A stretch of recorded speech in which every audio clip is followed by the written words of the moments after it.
Blood pressure, ये दो शब्द हम सब ने सुने हैं, है ना? पर ये जो नंबर्स होते हैं 120/80, ये असल में हैं क्या? और ये हमारी सेहत के बारे में क्या बताते हैं? चलिए, आज हाई और लो बीपी के पीछे के सच को जानते हैं। ये आंकड़ा सोचकर ही हैरानी होती है। दुनिया में हर 3 लोगों में से एक, जी हां, हर 3 में से एक ब्लड प्रेशर की किसी न किसी समस्या से जूझ रहा है। और सबसे बड़ी बात जानते हैं क्या है? ज्यादातर लोगों को इसका पता तक नहीं चलता। ये एक ऐसी वैश्विक स्वास्थ्य चुनौती है जो चुपचाप, बिना कोई आहट दिए हमारे शरीर पर असर डालती है। और इसीलिए इसे साइलेंट किलर का नाम दिया गया है। क्यों? क्योंकि ये अक्सर बिना किसी खास लक्षण के अंदर ही अंदर हमारे शरीर को नुकसान पहुंचाता रहता है। तो आइए आज इस साइलेंट किलर के हर पहलू को बारीकी से समझते हैं। तो सबसे पहले बात करते हैं इसके गणित की। ब्लड प्रेशर की दुनिया में ये नंबर्स ही सब कुछ हैं। यही बताते हैं कि सेहत कैसी है, एकदम ठीक, थोड़ी ज्यादा या फिर कम। तो ये ब्लड प्रेशर आखिर भला क्या है? देखिए, बहुत ही आसान शब्दों में समझते हैं। हमारा दिल एक पंप की तरह है ना? जब ये खून को पूरे शरीर में भेजता है तो वो खून हमारी धमनियों मतलब आर्टरीज की दीवारों पर एक दबाव डालता है। बस इसी दबाव को हम ब्लड प्रेशर कहते हैं। और इस दबाव का एक आइडियल नंबर है 120/80। इसे एक हेल्दी और नॉर्मल ब्लड प्रेशर का पैमाना माना जाता है। मतलब ये वो सेफ जोन है जहां हमें रहना है। लेकिन अगर ये रीडिंग 140/90 या उससे भी ऊपर चली जाती है तो समझिए कि ये एक रेड अलर्ट है। इसे ही हम हाई ब्लड प्रेशर या हाइपरटेंशन कहते हैं और इस पर ध्यान देना बहुत ज़रूरी हो जाता है।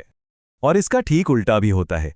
अगर रीडिंग 90/60 या उससे भी नीचे गिर जाए तो इसे लो ब्लड प्रेशर या हाइपोटेंशन कहा जाता है। और हाँ, इसके भी अपने अलग खतरे हैं। तो अब सवाल ये उठता है कि ये बीपी ऊपर नीचे होता ही क्यों है? और ये इतना जरूरी क्यों है कि हम इस पर बात कर रहे हैं? वेल, इसके पीछे के कारणों और खतरों को समझना ही इससे बचने का पहला कदम है। अब ये देखिए, ये कितना दिलचस्प है कि हाई और लो बीपी के कारण एक दूसरे से कितने अलग हैं। एक तरफ ज्यादा नमक खाना, बहुत ज्यादा स्ट्रेस लेना, ये सब हाई बीपी की वजह बन सकते हैं। तो दूसरी तरफ शरीर में पानी की कमी हो जाना या खून की कमी होना, ये बीपी को लो कर सकता है। और अगर इन पर ध्यान न दिया जाए तो नतीजे काफी गंभीर हो सकते हैं। हाई बीपी से हार्ट अटैक और स्ट्रोक, जिसे ब्रेन हेमरेज भी कहते हैं, उसका खतरा बढ़ जाता है। वहीं लो बीपी में चक्कर आना, बेहोश हो जाना और यहाँ तक कि हमारे जरूरी अंगों तक ऑक्सीजन की सप्लाई भी कम हो सकती है। लेकिन घबराने की बात नहीं है। अच्छी खबर यह है कि इसे काफी हद तक कंट्रोल किया जा सकता है। तो चलिए अब एक्शन प्लान पर आते हैं। और इसकी शुरुआत होती है हमारी प्लेट से, मतलब खान पान से। क्या खाएं और किन चीज़ों से परहेज करें। सही डाइट वाकई एक गेम चेंजर हो सकती है। हाई बीपी के लिए डैश डाइट बहुत फायदेमंद मानी जाती है, मतलब dietary approaches to stop hypertension. इसमें फल, सब्जियां, साबुत अनाज पर जोर दिया जाता है और नमक एकदम कम।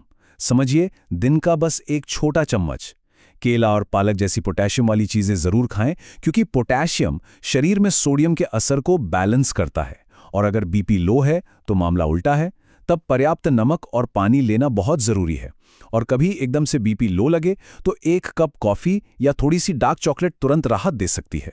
डाइट तो हो गई। अब बात करते हैं एक्शन प्लान के दूसरे हिस्से की, एक्सरसाइज। यकीन मानिए, सही तरह की शारीरिक गतिविधियां और योग इसमें किसी जादू से कम नहीं है। मूवमेंट्स की ताकत को कभी कम नहीं समझना चाहिए। तो ब्लड प्रेशर को काबू में रखने के लिए ये 3 कदम एक बहुत ही पावरफुल रूटीन बना सकते हैं। पहला, रोजाना कम से कम 30 मिनट की तेज चाल। दूसरा, साइकिलिंग या स्विमिंग जैसी कोई एरोबिक एक्सरसाइज। और तीसरा, योग, खासकर अनुलोम विलोम और भ्रामरी प्राणायाम। ये हमारे नर्वस सिस्टम को शांत करने में कमाल का काम करते हैं। लेकिन यहाँ एक बहुत ज़रूरी बात, हमेशा अपने शरीर की सुननी है। अगर बीपी बहुत ज़्यादा मतलब 180 के पार है या बहुत कम है तो भारी वजन उठाने वाली एक्सरसाइज से बिल्कुल बचें। और एक्सरसाइज करते हुए अगर ज़रा भी चक्कर जैसा लगे तो फौरन रुक जाएं। चलिए, अब हम कुछ ऐसे रेड फ्लैग्स यानी चेतावनी वाले संकेतों की बात करेंगे जिन्हें कभी भी नज़रअंदाज नहीं करना चाहिए। ये वो लक्षण हैं जिनके दिखने पर आपको तुरंत डॉक्टर की मदद लेनी चाहिए। अगर कभी धुंधला दिखाई देने लगे, बहुत तेज सिर दर्द हो जो जा ही नहीं रहा, सीने में दर्द या भारीपन महसूस हो या फिर सांस लेने में तकलीफ हो, तो प्लीज घरेलू नुस्खों के भरोसे मत बैठिए। ये एक इमरजेंसी का संकेत हो सकता है और इसमें फौरन मेडिकल हेल्प लेना ही सबसे समझदारी है। तो आखिर में बस इतना याद रखना है कि ब्लड प्रेशर को कंट्रोल करना हमारे अपने हाथ में है। अपनी जीवन शैली में छोटे छोटे लेकिन सही बदलाव करके एक लंबी और स्वस्थ जिंदगी जीना बिल्कुल मुमकिन है। तो सवाल यह है कि अपनी सेहत के लिए पहला कदम कौन सा उठाया जाए।